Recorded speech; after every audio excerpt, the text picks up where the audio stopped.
Hello बच्चों, मैं जीवन साथ दीक्षा कोचिंग सेंटर से बोल रहा हूँ। तो आज हम पढ़ेंगे क्लास 10th का रसायन शास्त्र यानी कि रसायन विज्ञान। ठीक है, केमिस्ट्री जो है आज हम लोग पढ़ेंगे। और केमिस्ट्री का रसायन शास्त्र का पहला चैप्टर जो है वो रासायनिक अभिक्रिया के बारे में दिया हुआ है। ठीक है, तो आइए यहाँ पे कुछ क्वेश्चन जो है हम पहला चैप्टर का पहला क्वेश्चन यहाँ पे नोट करके रख चुके हैं। तो पहला क्वेश्चन क्या दिया है, रासायनिक अभिक्रिया किसे कहते हैं।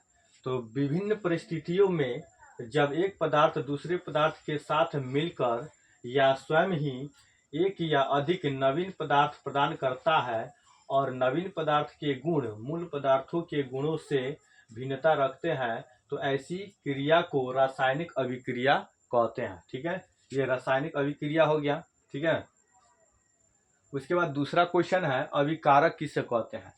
तो जो पदार्थ रासायनिक अभिक्रिया में भाग लेकर नए पदार्थ बनाते हैं उन्हें अभिकारक कहते हैं। ठीक है, प्रतिफल किसे कहते हैं, तीसरा क्वेश्चन। तो प्रतिफल रासायनिक अभिक्रिया के फल स्वरूप बने नए पदार्थ को प्रतिफल या उत्पाद कहते हैं। ठीक है, जैसे में यहाँ पे हाइड्रोजन और प्लस में क्लोरीन, दोनों पदार्थ दो तत्व या फिर दो पदार्थ यहाँ पे दिया हुआ है हाइड्रोजन क्लोरीन, दोनों जब एक दूसरे से अभिक्रिया कर रहा है तो रासायनिक अभिक्रिया के फल स्वरूप यहाँ पे हम देख रहे हैं हाइड्रोजन क्लोराइड बन रहा है। ठीक है, ये नया पदार्थ जो बन रहा है हाइड्रोजन क्लोराइड। ठीक है, तो यहाँ पे ये दो पदार्थ जो आपस में मिलकर के एक नया पदार्थ बना रहा है रासायनिक अभिक्रिया के फल स्वरूप, तो इन दोनों पदार्थों को अभिकारक कहा जाता है। जैसे कि जो पदार्थ रासायनिक अभिक्रिया में भाग लेकर नए पदार्थ बनाता है, तो यही दो पदार्थ है जो कि रासायनिक अभिक्रिया में भाग लेकर के नए पदार्थ बनाते हैं। ठीक है, तो इसी पदार्थ को जो है हम लोग क्या कहते हैं, अभिकारक कहते हैं। ठीक है, उसके बाद इस दो पदार्थों से मिलकर के जो नया पदार्थ बनता है यहाँ पर, तो इसको हम लोग प्रतिफल या उत्पाद कहते हैं। ठीक है, इस तरह से ये अभिकारक और प्रतिफल दोनों का ये आंसर जो है, जैसे में एग्जांपल्स में ये दोनों का आंसर जो है एग्जांपल्स हो जाएगा। ठीक है, तो इसको आप लोग जो है नोट कर लीजिए, फिर आगे क्वेश्चन हम नोट करके बताते हैं।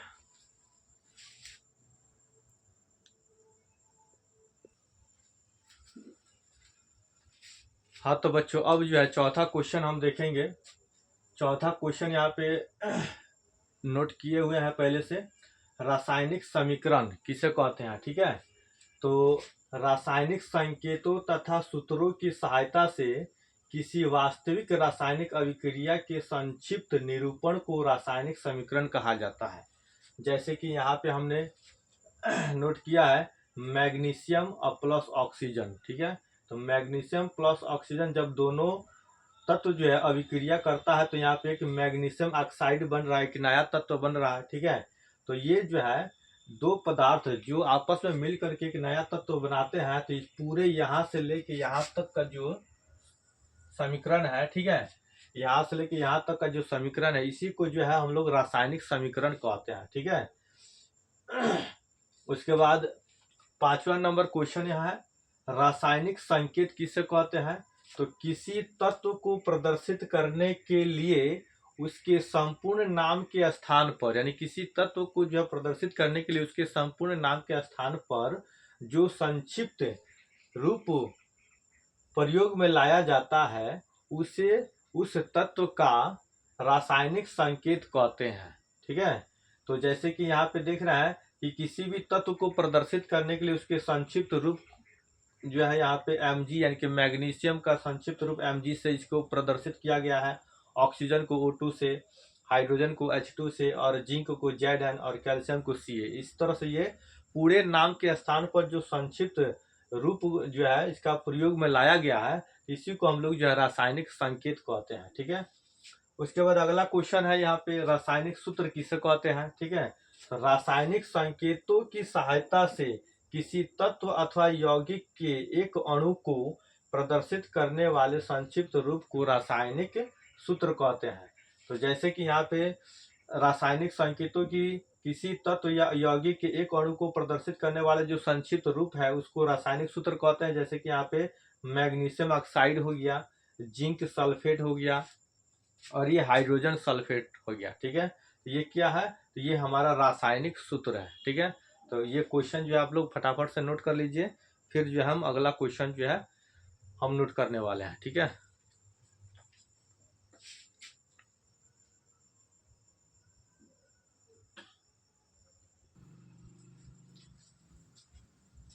हाँ तो बच्चों अगला क्वेश्चन जो है हम देखेंगे, ठीक है। तो आइए यहाँ पे अगला क्वेश्चन है, हम बोर्ड पर नोट करके रख चुके हैं। 7वां नंबर क्वेश्चन है, ठीक है। तो 7वां नंबर क्वेश्चन क्या है, रासायनिक समीकरण लिखने की विधि को लिखिए। यानी कि रासायनिक समीकरण जो है, जो हम लोग रासायनिक समीकरण लिखते हैं उसके लिखने की विधि क्या है उसको बताना है, ठीक है। तो रासायनिक समीकरण लिखने की विधि जो है निम्नलिखित है। 1 नंबर में क्या लिखा है, तो अभिकारक को बाएं तथा उत्पाद को दाएं ओर लिखकर दोनों के बीच में तीर का चिन्ह लगाते हैं, ठीक है। जो रासायनिक समीकरण, जैसे कि यहाँ पे एक रासायनिक समीकरण हम यहाँ पे लिखे हैं। तो रासायनिक समीकरण जो है ये, तो दो तत्व या दो पदार्थ जो आपस में मिल करके, ठीक है, रासायनिक अभिक्रिया में भाग ले रहा है, तो इसको हम लोग जो है अभिकारक कहते हैं। पहले हम बता चुके हैं पहले क्वेश्चन में, इसको अभिकारक कहते हैं। और रासायनिक अभिक्रिया के फल स्वरूप जो नया पदार्थ बनता है, ठीक है, तो इसको हम लोग उत्पाद या प्रतिफल कहते हैं, ठीक है।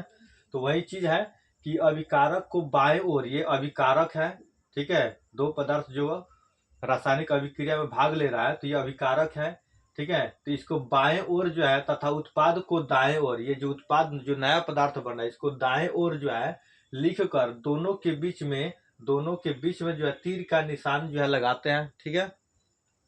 दूसरा नंबर ऑप्शन क्या है, तो यदि अभिकारक या उत्पाद दो या दो से अधिक है, यानी कि अभिकारक हो या फिर उत्पाद हो, ये दो या दो से अधिक है तो उनके बीच में तीर का चिन्ह लगाते हैं। जैसे कि यहाँ पे हम देख रहे हैं ये अभिकारक है और अभिकारक जो है दो पदार्थ है, तो दोनों के बीच में क्या है, प्लस का चिन्ह यहाँ पे लगाया है, ठीक है।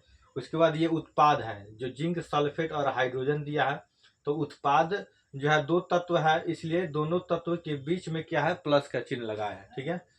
उसके बाद तीसरा ऑप्शन क्या कर रहा है, तो इसके बाद समीकरण के दोनों ओर परमाणु की संख्या बराबर कर ली जाती है। यानी कि ये जो समीकरण है इसके दोनों तरफ जो परमाणु संख्या है, तत्व की जो परमाणु संख्या है, तो दोनों तरफ तत्व की परमाणु संख्या को जो इसको बराबर कर लिया जाता है, देख लिया जाता है कि बराबर है कि नहीं, अगर नहीं है तो उसको बराबर कर लिया जाता है। तो इस तरह से जो हम लोग रासायनिक समीकरण की विधि को जो है लिखते हैं, ठीक है। और इस तरह से रासायनिक समीकरण की विधि को लिखा जाता है। अगला क्वेश्चन क्या है, तो संतुलित रासायनिक समीकरण किसे कहते हैं। संतुलित रासायनिक समीकरण उसको किस यानी कि किसे कहते हैं, तो संतुलित रासायनिक समीकरण वह समीकरण है जिसमें अभिकारकों के विभिन्न तत्वों के परमाणुओं की संख्या, यानी कि जो अभिकारक है इसके विभिन्न तत्वों के परमाणु की संख्या है, तथा उत्पाद के विभिन्न तत्वों के परमाणुओं की संख्या, ये जो उत्पाद है इन उत्पाद के विभिन्न तत्वों के परमाणु संख्याएं इसको बराबर कर लिया जाता है, ठीक है। अभिकारक के और उत्पाद के दोनों तरफ की जो परमाणु संख्या है, तो इस परमाणु संख्या को बराबर कर लिया जाता है। तो इसको जो हम लोग संतुलित रासायनिक समीकरण कहते हैं, ताकि दोनों तरफ जो है परमाणु की संख्या बराबर हो, ठीक है। तो इसलिए इसको संतुलित रासायनिक समीकरण कहा जाता है। तो फटाफट से इसको आप लोग जो है नोट कर लीजिए, इसके बाद फिर अगला क्वेश्चन जो है हम नोट करने वाले हैं, ठीक है।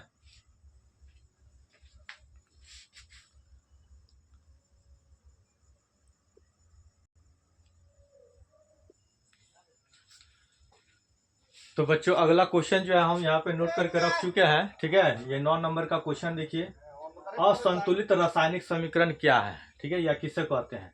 तो असंतुलित रासायनिक समीकरण वह समीकरण है जिसमें अभिकारकों के तत्वों के परमाणु संख्याएं तथा उत्पाद के तत्वों के परमाणु संख्याएं असमान होती है, ठीक है। जैसे कि एग्जांपल्स में इसमें दिया गया है, ये अभिकारक है H2 और O2, ये अभिकारक है और दोनों तत्व जो है रासायनिक अभिक्रिया करने के बाद जो है ये नया तत्व बन रहा है जो कि उत्पाद है। यहाँ पे हम यहाँ पे देख रहे हैं H हाइड्रोजन 2 है, ऑक्सीजन 2 है, लेकिन यहाँ पे जो है हाइड्रोजन 2 है और ऑक्सीजन 1 है, ठीक है। इस तरह से ये समीकरण जो है ये हमारा जो है असंतुलित रासायनिक समीकरण है, ठीक है। ये असंतुलित रासायनिक समीकरण है। उसके बाद अगला क्वेश्चन है, मैग्नीशियम के फीते को हवा में जलाने पर क्या बनता है। समीकरण को लिखे और फिर संतुलित करें, ठीक है। तो मैग्नीशियम के फीते को हवा में जलाने पर मैग्नीशियम ऑक्साइड बनते हैं और इसका समीकरण इस प्रकार है। जैसे कि यहाँ पे आप देख रहे हैं मैग्नीशियम और प्लस ऑक्सीजन, जब इसको ऑक्सीजन के संपर्क में जलाया जाता है तो ये मैग्नीशियम ऑक्साइड बनते हैं यहाँ पे, ठीक है। तो ये रासायनिक समीकरण भी हो गया और इसको जो है हमको संतुलित भी करना है, ठीक है। तो संतुलित करने के लिए हम क्या करेंगे, तो हम देख रहे हैं यहाँ पे मैग्नीशियम जो है 1 दिया है, मैग्नीशियम जो है इसमें कोई संख्या नहीं है लेकिन 1 जरूर है, ठीक है। ऑक्सीजन कितना है, तो ऑक्सीजन जो है इसमें 2 दिया है, ठीक है। और ये अभिकारक है और प्रतिफल जो उत्पाद में हम देख रहे हैं यहाँ पे मैग्नीशियम 1 है और ऑक्सीजन 1 है, ठीक है। तो इस तरह से ये समीकरण जो है, ये हमारा समीकरण जो असंतुलित रासायनिक समीकरण है। इसको संतुलित करने के लिए हम क्या करेंगे, मैग्नीशियम इसमें 1 है, इसमें मैग्नीशियम 1 है, ठीक है। ऑक्सीजन इसमें 2 है लेकिन इसमें ऑक्सीजन 1 है। इसको संतुलित करने के लिए हम क्या करेंगे, इसमें 2 से गुना कर देंगे, ठीक है। जब 2 से गुना कर देंगे तो ये मैग्नीशियम हो जाएगा हमारा 2 और ऑक्सीजन हो जाएगा 2। उसके बाद हम देख रहे हैं कि यहाँ पे मैग्नीशियम 2 हो गया और ऑक्सीजन 2 हो गया, ठीक है। उत्पाद में अभिकारक में इसमें मैग्नीशियम 1 है नहीं और ऑक्सीजन 2 है, तो इस तरह से बराबर नहीं हुआ।